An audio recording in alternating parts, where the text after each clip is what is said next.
Okay, good morning, students. Today I'm going to start with your lesson number 2, that is The Happy Prince. Okay, so this chapter is written by Oscar Wilde. Now I'll read the chapter and make you understand. So just go for the summary of this chapter. Let us begin with the reading. A beautiful statue had been set up on a tall column high above the city. एक city में एक beautiful सा statue था जो वहाँ पर set करा गया था and it was the statue of the happy Prince. वो किसका स्टैचू था? वो एक हैप्पी प्रिंस का स्टैचू था. So it was covered with gold. वो जो स्टैचू था वो गोल्ड से कवर्ड था. It had sapphires in its eyes and ruby at the on its salt hilt. जो सफ़ायर थे, सफ़ायर एक तरह का एक कीमती पत्थर होता है जो उसकी आँखों में थे लगे थे, और जो उसकी सॉर्ट का हिल्ट था, हिल्ट यानी जो उसका पॉइंट होता है वहाँ पर, वहाँ एक रूबी लगा हुआ था. The happy prince was always happy when he was alive. जब हैप्पी प्रिंस अलाइव था तो वो हमेशा खुश रहता था. And he lived in the palace of happiness. वो खुशियों के ही पैलेस में रहता था. He did not know what tears are. और उसको ये भी नहीं पता था कि रोना गाना क्या होता है, दुख क्या होता है. उसे ये सारी चीज़ों का पता नहीं था. So his courtiers called him happy prince. और इसी वजह से उसके जो कॉर्टियर्स थे, जो उसके साथ रहने वाले थे, सोल्जर्स वगैरह जितने भी उसके आसपास उसके किंगडम में रहने वाले थे, वो उसे हैप्पी प्रिंस कहते थे. After his death, his statue was set up so high that he can see the misery of the city and the people and started weeping. तो जब उसकी डेथ हुई और उसे स्टैच्यू को बिल्कुल मिडल ऑफ द सिटी रखा गया तो उसने वहाँ से लोगों की तकलीफ़ देखी और ये देख के वो रोने लगा. Now he wanted to help his people but he was helpless. अब जब उसने अपने वो पैलेस से निकला, उसकी डेथ हुई और वो एक स्टैच्यू की तरह खड़ा रहा तो उसने देखा कि उसके जो सिटी के पीपल थे वो इतने ज़्यादा परेशान थे और वो उनकी हेल्प भी करना चाहता था. But that time he was helpless क्योंकि वो तो एक स्टैच्यू था. So his feet were tied to the pedestal. Obviously जो पेडिस्टल रखा था उसके ऊपर उसके फीट एकदम स्टिक थे. Still he help the needy people through a little bird. फिर वो क्या करता है, वो एक लिटिल बर्ड जो कि एक सॉल थी उसकी हेल्प करता है, कि उसकी हेल्प लेता है कि वो उसको हेल्प करे और वो दोनों मिलके उसकी जो कोर्टियर्स हैं और जितने भी उसके किंगडम के लोग हैं उनकी हेल्प करे. अब एक दिन क्या होता है that the Prince saw a सॉलो resting between his feet. वो देखता है कि एक सॉलो उसके फीट के बीच में रेस्ट करती है. अच्छा, इस सॉलो की भी एक स्टोरी थी. He was in love with a reed over there.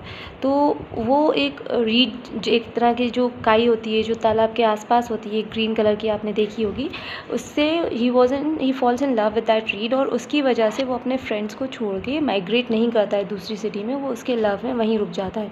But अब उसे ऐसा लगता है सॉलो को कि विंटर्स आने वाले हैं और वो यहाँ रह नहीं पाएगा, तो वो भी फिर प्लान करता है कि मैं जाके अब दूसरे कंट्री को माइग्रेट करता हूँ. बट जब वो फ्लाई कर रहा था तो उसे वहाँ हैप्पी प्रिंस का स्टैचू दिखता है और वो वहाँ जाकर उसकी फीट में बैठ जाता है, दोनों फीट के बीच में, और रेस्ट करना स्टार्ट कर देता है. नाउ अब हैप्पी प्रिंस जब देखता है कि सॉलो वहाँ पर रेस्ट कर रहा है, then he started telling the swallow that there was a poor house far away in a street and a poor man lived there. और एक सीमस्ट्रेस रहती है वहाँ पर, and her little boy was lying ill and he is asking his mother for oranges. अब वो सॉलो से कहता है कि मैं यहाँ से देख सकता हूँ कि एक घर है जहाँ पर एक सीमस्ट्रेस है. सीमस्ट्रेस कौन होता है बेटा? सीमस्ट्रेस उन लेडीज़ को कहते हैं जो कपड़े सिलती हैं. ओके, जो जेंट्स के कपड़े सिलते हैं उन्हें हम टेलर कहते हैं, और जो वुमेन के कपड़े सिलती है उसको हम सीमस्ट्रेस कहते हैं. तो वो वहाँ पर बैठी हुई थी और उसका बेटा जो था वो बेड पे लेटा हुआ था जो कि बीमार था, और वो अपनी माँ से ऑरेंजेस की ज़िद करता है. तो ये जो किंग होता है ये सॉलो को इंसिस्ट करता है, उससे कहता है कि तुम प्लीज़ जाओ वहाँ पर और उस बच्चे को जाके कुछ पैसे दे दो. But obviously he don't have any money with him, वो तो एक स्टैचू था. So what he asked the swallow to pick out the ruby from his sword. अब वो बोलता है सॉलो से कि तुम मेरी जो सॉर्ड के हिल्ट पे रूबी रखा है उसे निकालो और वो जाके उस सीमस्ट्रेस को दे दो, so that she can by the oranges for the sick boy.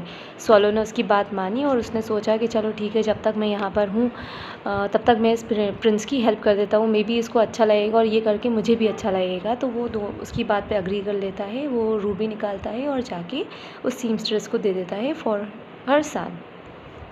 ना जब वो स्वॉलो वो रूबी रूबी लेके वापस आता है, देन जो प्रिंस होता है उससे बोलता है कि he can see a young man who lived in a garret और he is a playwright, और उसकी जो फायर प्लेस पे थी वहाँ लकड़ी ख़त्म हो गई है और उसे बहुत ठंड लग रही है, तो तुम जाओ और मेरी एक आँख का सफ़ायर निकाल के उस प्ले राइट को दे दो, so that he can complete his play, and वो उससे बेच के उससे मनी अर्न कर लेगा, जिससे कि उसकी परेशानी दूर हो जाएगी।